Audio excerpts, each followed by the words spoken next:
Does this work? Yes, it works. I am Marije Klein.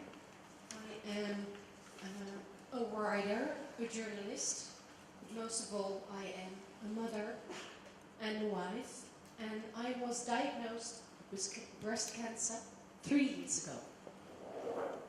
Of course, that was a shock to me, to my kids. But what struck me most the last 3 years being a breast cancer patient is how two people can sit in front of each other and never really listen to each other. And that's not only because of bad listening, it's also because of making assumptions. Words that are not spoken can lead to assumptions. And that is a bad thing. I would like to give you an example which illustrates that. I've had a drastic mastectomy.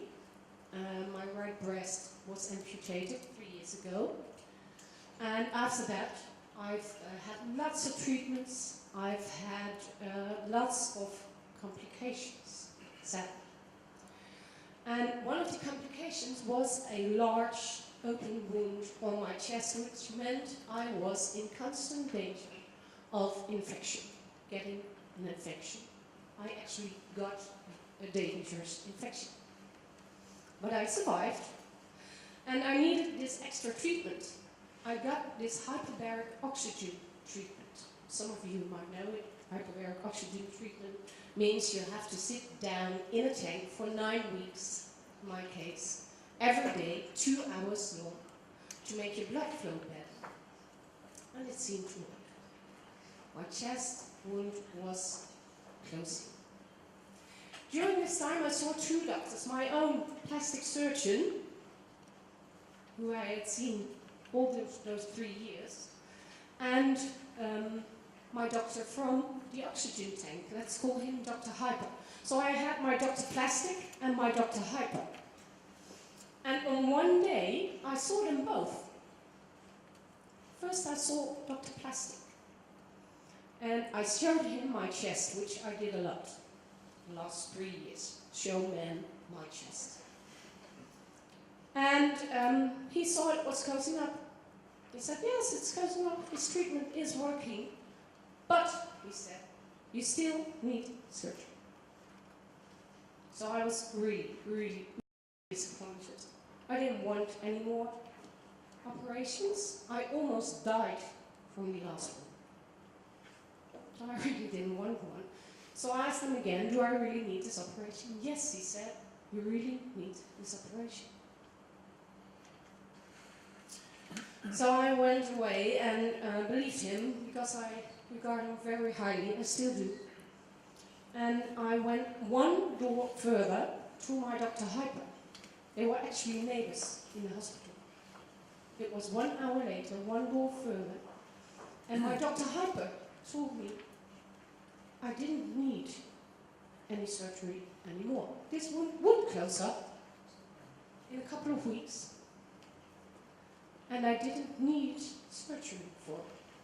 So who was I to believe? I went home, startled, disappointed, didn't know what to do, didn't know who to believe, didn't know who to follow.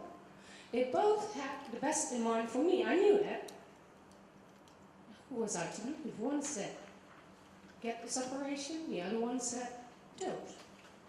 So I decided to have another appointment with my Dr. Plastic. And I asked him again, do I really, really need this operation? Yes, he said, you really need this operation. Because otherwise the wound will not close up properly. And that was when I understood what he meant. He meant that it would not close up properly. So I asked him another question. What if I don't have this operation?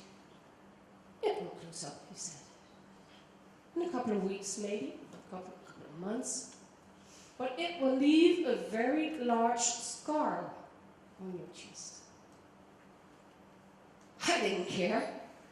A large scar. I really didn't care.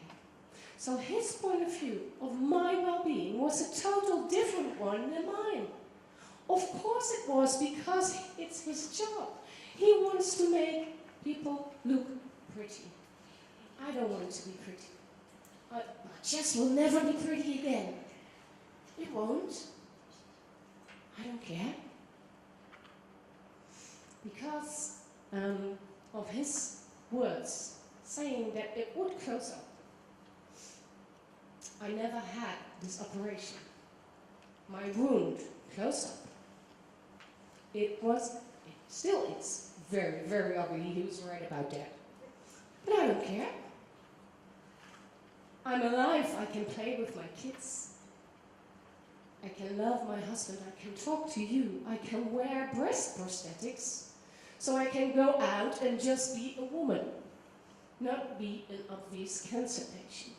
So I would like to ask you all to never make assumptions, not even the smallest one, because not everybody wants to be pretty. Thank you.